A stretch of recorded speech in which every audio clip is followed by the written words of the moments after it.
everyone, and welcome to Boomer in the Burbs. I'm so happy that you joined me. Today is Friday, March 29th. We're coming up to the end of the month, and we are getting ready to really have this garden explode with wonderful colors and plants and edible vegetables. And yesterday we talked about the pollinators and how to attract them to your garden, which is going to be extremely critical. And I would move this up. Okay, I'll move this up so you can see my face a little bit better. But basically, I'm trying to shield myself from the bees. But at any rate, I just like to say thank you for coming to the channel. Thank you for subscribing. And if you haven't subscribed, why not? I need you. I have 200 subscribers and I'm hoping to climb up a little bit higher. But anyway, let's talk about the subject at hand, and let me quickly introduce myself. I'm Belle, a solo boomer in Metro Atlanta, trying to show you how to thrive and be happy as a boomer, baby boomer. I also want to give tips to Gen Z, millennials, have them come and join me. And any suggestions that you have for our channel, I would love them, love them. I also am interviewing boomers and giving you an idea of some of the fantastic things that they are doing. And I have a special one coming up very, very soon. You're going to LOVE her. But let's talk about the topic of why I called you here. This is about no stink compost. One day I was talking to my daughter. You know, I have a story, and she was telling me, she asked me, what are you doing? And I said, I'm down on the lower end of the garden, mixing up some compost. And she said, oh, I hate that. And she said, it smells, it stinks. And I said, no, not mine. We need to compost like a vegetarian. We need to have plenty of browns, which is paper that I'm going to show you, that you get in some kind of a packing, or you can use any kind of paper that doesn't have that glossy sheen on it, because that's full of poisons and dyes, and you don't want that on your plants. And I would suggest any fruit or vegetable skins that you have, any kind of cuttings that you have from your vegetables that you don't use in soups, etc., put those in a bag or put those in a little composting container, and take those down in your garden to an area that you have for composting. Now, I thought composting was going to smell too, so mine is all the way down there, and it really didn't have to be. I put it on a pallet, like a pallet for delivery, and then I set 2 containers that I got from Home Depot, and at the time, Lowe's, and at the time they were less than $10 each. And then I started with some compost starter, and put in a little dirt, some leaves, some twigs, some veggie scraps, and I just kept turning it very faithfully for a couple of months. And I said, this is slow, but you know, it works. And all of a sudden I have beautiful rich dirt. Now, I do put eggshells in, but before I put the eggshells in, I carefully wash off any of the organic matter from the egg, any kind of yolk or white. I just wash that off, and I do put them in there, and it seems to be working fine. Sometimes I get a few little chips of the eggshell that has not broken down, but for the most part it breaks down. I put my bananas in there, my orange peels in there. I put my apple peels in there when I do my apple canning. I put watermelon rinds in there. I put lots of things in my compost pile, but never, ever, ever meat, no milk, no dairy, no breads, no pastas, really. I never put them in there. Nothing that would create a harsh smell like something not living, no bones or anything. And I know that a lot of people don't believe in that, but if you want a no stink, beautiful compost in your yard, that is, to me, the way to go. Now, sometimes when I plant tomatoes, I do put the head of a fish way down in the hole, cover it with lime, put some dirt over it so that the roots can go down there. They seem to like that. But it works for me. And why don't you try it? Or if you are composting and have lots of experience with it, please comment in my links in my information area below and tell me what you do when you compost and how long it takes, and are you using any compost starter or anything to get it going, or what do you find working for you?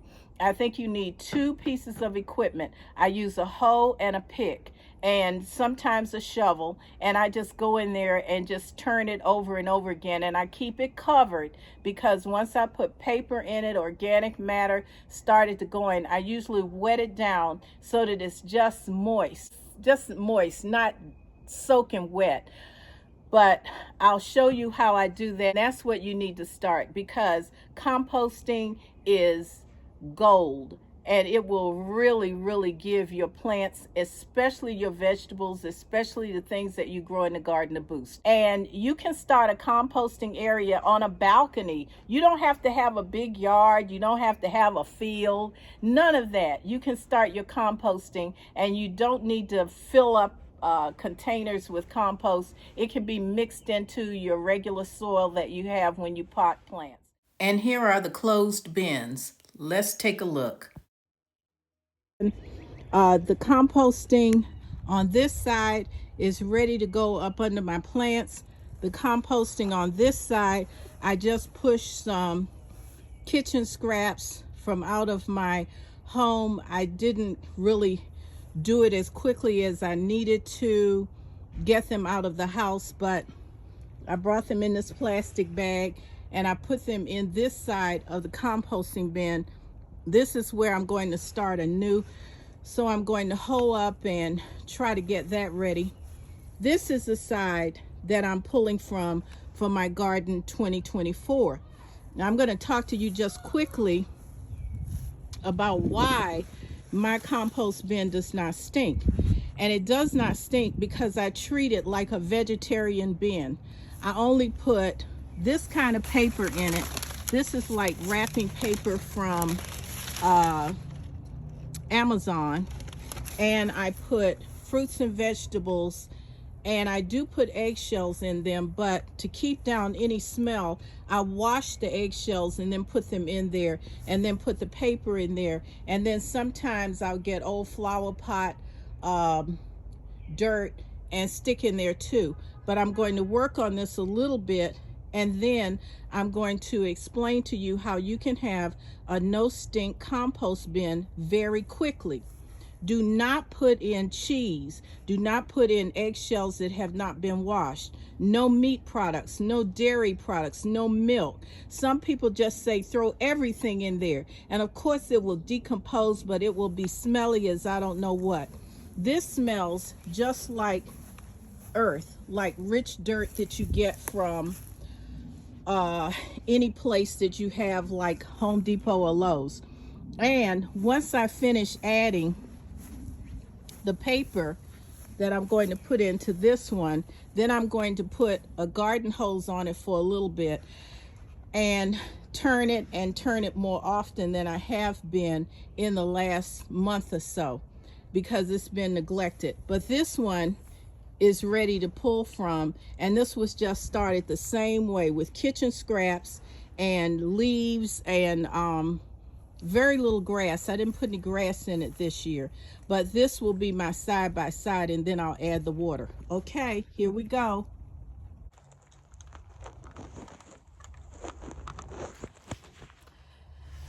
So once again, treat your compost as if it is a vegetarian consumer.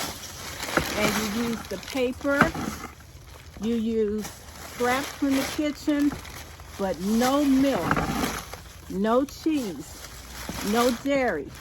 And it will require that you work it very often, maybe every day. Add some water to it in order to get the moisture starting the process. But I know it's working, and it absolutely just smells like earth. or dirt. It doesn't smell like any nasty whatever it is. These are some branches from an old plant that are starting to break down. There are insects in here. These are some crates that I purchased on sale at Lowe's, and I'm just working it. You don't have to kill yourself, but if you come up here every day and take your scraps and put them in here, you're going to have brown and greens and any kind of organic matter like that, including brown paper, will make a difference. And if you can see how this has changed after I add the water on it, just get it kind of damp and wet so that it looks like that. And just keep turning it, and try to remember when you're really wanting it to make a turn, come out here every day and do it. And so this is where I will put all of my fresh stuff and scraps from the kitchen. Remember, please, only treat it like a vegetarian one, except you put in the paper some plants from the garden, some dirt you can throw in here that you don't mind composting. But you can see it'll start breaking down, and it looks like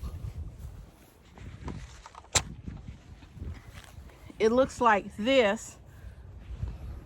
On one side it looks really like you're working with it, so it looks like that. And on the other side, this is what I'm going to use to put into my garden, my new plants, my pots.